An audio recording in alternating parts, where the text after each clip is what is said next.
Você acha que está evitando conflito, mas na verdade está apodrecendo por dentro. Você engole resposta. Diz, deixa pra lá. Finge que não ligou. Tolera o que te atravessa. Escolhe silêncio para o clima não pesar. O problema não é fugir da briga. É transformar tensão não vivida em corrosão interna. Alguém fala com você de um jeito atravessado, ou cruza um limite pequeno, ou te diminui de leve. Você sente na hora, mas não diz nada. Sorri curto, muda de assunto. Segue o dia como se aquilo tivesse terminado ali. Só que não terminou. A cena volta no banho, na cama, no caminho de casa. Num domingo à noite em que aparentemente nada aconteceu, e mesmo assim aquilo reaparece. É aqui que o mecanismo começa a ficar visível. Quando um conflito não pode aparecer na sua fala, ele procura outro lugar para existir dentro de você. Esse é o ponto central. A tensão não desaparece porque foi evitada. Ela muda de forma, vira pensamento repetido, vira irritação sem alvo claro, vira cansaço estranho, vira distância emocional, vira um ressentimento difuso que você nem sabe nomear direito. Jung ajuda a iluminar isso com precisão. Tudo aquilo que você empurra para fora da consciência não deixa de agir. Só passa a agir de forma indireta, subterrânea, distorcida. O que você não confronta não some, se acumula no fundo e começa a influenciar seu humor, suas relações e a forma como você se sente consigo mesmo. Esse é o custo invisível. Você acha que está evitando caos, quando na prática está cultivando decomposição interna. Numa conversa, alguém diz algo que te fere de leve. Não é uma agressão escancarada, é uma frase atravessada, um tom torto, uma pequena diminuição. Você percebe, mas responde neutro, educado, quase automático. E segue. Só que o atrito não foi resolvido, apenas perdeu forma visível. Jung pisaria exatamente aqui. O que não encontra expressão consciente não vira paz. Procura outra saída. A agressividade que não pode ser reconhecida não desaparece. Desce, escurece, vira sombra. E é por isso que tanta coisa aparentemente pequena continua ocupando espaço dentro de você horas depois. Você chama de deixar passar, mas, se continua voltando, não passou. Só não encontrou linguagem limpa para existir. Esse é o erro silencioso. Você impede que o conflito apareça no momento certo e depois precisa conviver com ele deformado por dentro. Observe quantas vezes você chama de maturidade algo que, horas depois, ainda está vivendo na sua cabeça como cena inacabada. Você saiu da situação em silêncio, mas o corpo não saiu. O maxilar continua preso, o peito fica apertado, os ombros seguem tensos. A respiração encurta sem você perceber. Por fora, a cena acabou. Por dentro, ela continua em andamento. Esse é um sinal importante. Seu corpo está sustentando o conflito que a sua conduta tentou evitar. E paz real não costuma deixar esse tipo de resto. Quando o corpo permanece armado, muitas vezes ele está mostrando uma coisa simples: não houve resolução, houve recuo. Jung ajuda a iluminar isso com precisão. Aquilo que a consciência tenta neutralizar rápido demais não desaparece. Desce para camadas mais profundas e continua atuando por meio de tensão, sintoma e desgaste. É por isso que tanta gente diz que não gosta de conflito, mas vive cansada, irritada e sem saber exatamente por quê. O problema não é só o que aconteceu, é a energia que ficou sem via de expressão.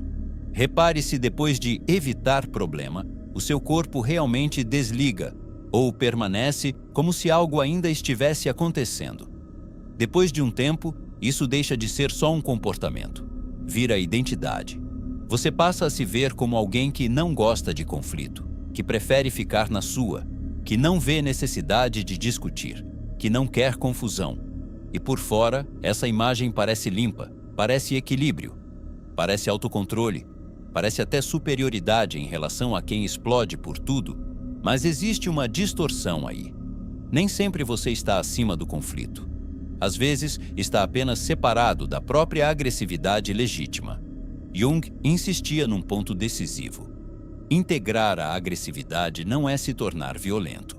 É parar de viver como se firmeza, raiva proporcional e confronto lúcido fossem partes proibidas da sua psique. Quando essas partes são tratadas como erradas demais para existir, você até pode continuar socialmente ajustado, mas internamente vai se tornando fragmentado, porque uma parte sua quer marcar limite, quer interromper excessos, quer dizer não, quer sustentar presença, e outra parte aprendeu que isso é feio, perigoso ou moralmente inadequado. O resultado é um conflito interno permanente. Você não vive em paz, vive em contenção. E quando essa contenção se repete muitas vezes, o custo deixa de ser só situacional, vira traço. Hoje note se a sua recusa ao conflito vem de lucidez real ou do medo de entrar em contato com uma parte sua que aprendeu a considerar errada. Evitar conflito não te torna mais puro. Muitas vezes só empurra sua força, sua raiva e seu limite para um lugar escuro. E é dali que eles começam a te corroer. O que você não integra não desaparece, apodrece. Você não fala quando deveria. Mas depois responde seco com quem não tem nada a ver. Fica ríspido por pouco, perde a paciência em lugares errados, se afasta sem explicar, ou simplesmente esfria. É assim que a energia reprimida volta. Não sai na hora certa, não sai do jeito certo, não sai com a pessoa certa, sai torta. Esse é um dos efeitos mais difíceis de perceber quando você evita conflito demais. A força que não encontrou direção limpa começa a reaparecer de forma deslocada, na ironia, na frieza, na vontade de sumir, na impaciência acumulada, na procrastinação estranha, na dureza que vaza onde não precisava vazar. Jung ajuda a iluminar isso com muita precisão. A sombra não integrada não fica quieta. Ela encontra saídas indiretas. Por isso, às vezes, a pessoa que se vê como tranquila deixa rastros de aspereza em outras áreas da vida sem entender de onde isso vem. Não é contradição gratuita. É conflito sem forma, procurando passagem. Observe onde o seu eu calmo está deixando marcas de dureza deslocada em áreas que nem eram o verdadeiro foco do incômodo. Com o tempo, você sente menos clareza, menos firmeza, menos presença, menos inteireza no jeito de se mover pela própria vida. Não porque virou uma pessoa pior, mas porque passou tanto tempo neutralizando o impulso legítimo que já não sabe mais como agir com força sem sentir culpa. Esse é um dano mais profundo do que parece. Toda a energia psíquica usada para reprimir conflito deixa de estar disponível para ação, para criação, para desejo, para direção. Você não fica apenas calmo, fica mais esvaziado. Jung entendia isso de forma muito precisa. A individuação exige confronto com partes incômodas de si. Exige reconhecer raiva, firmeza, agressividade proporcional, vontade de marcar território psíquico. Sem isso, a pessoa pode até parecer socialmente ajustada, mas vai ficando internamente fragmentada. Uma parte sua quer avançar, outra manda conter, uma quer dizer com clareza, outra manda suavizar, uma quer existir inteira, outra aprendeu a sobreviver em versão reduzida, e essa divisão cansa. Repare se o seu esgotamento recente vem só do mundo externo, ou também do esforço constante de conter partes suas que precisariam de expressão consciente. Numa situação pequena, alguém passa do ponto. Dessa vez você não faz teatro, não humilha, não despeja meses de acúmulo de uma vez. Só diz com simplicidade: isso me incomodou. Não quero isso. Assim não funciona para mim. E para aí. Esse gesto parece pequeno, mas ele impede que a tensão precise descer para o subterrâneo. O conflito existe, só que agora não precisa virar sintoma, não precisa virar ruminação, não precisa voltar deformado como frieza, dureza deslocada ou cansaço sem nome. É aqui que alguma coisa começa a se reorganizar. Você não está sendo agressivo. Está só dando forma limpa ao que antes era empurrado para baixo até apodrecer. Jung ajuda a iluminar exatamente isso. O que devolve integridade não é a agressividade cega. É a capacidade de reconhecer a própria raiva, o próprio limite e a própria firmeza antes que tudo isso precise se manifestar de forma distorcida. Quando você nomeia um incômodo no tamanho certo, impede que ele precise crescer no escuro, e isso muda a sua relação consigo. Você volta a confiar que não precisa se trair para continuar convivendo.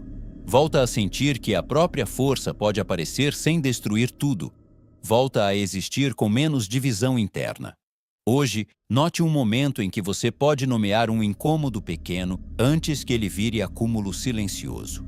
Porque no fim, o que destrói você não é o conflito vivido com consciência. É o conflito empurrado para um subterrâneo onde ele continua agindo sem rosto. Muita gente não está em paz. Só está tão acostumada a reprimir conflito que transformou tensão crônica em personalidade. E quando isso acontece, o problema já não é só o outro. É a lenta deterioração de quem não consegue mais se defender sem culpa. Você não está cansado apenas das pessoas. Está cansado de carregar por dentro conflitos que nunca puderam existir em voz alta. Por isso você não precisa virar alguém agressivo, caótico ou viciado em confronto.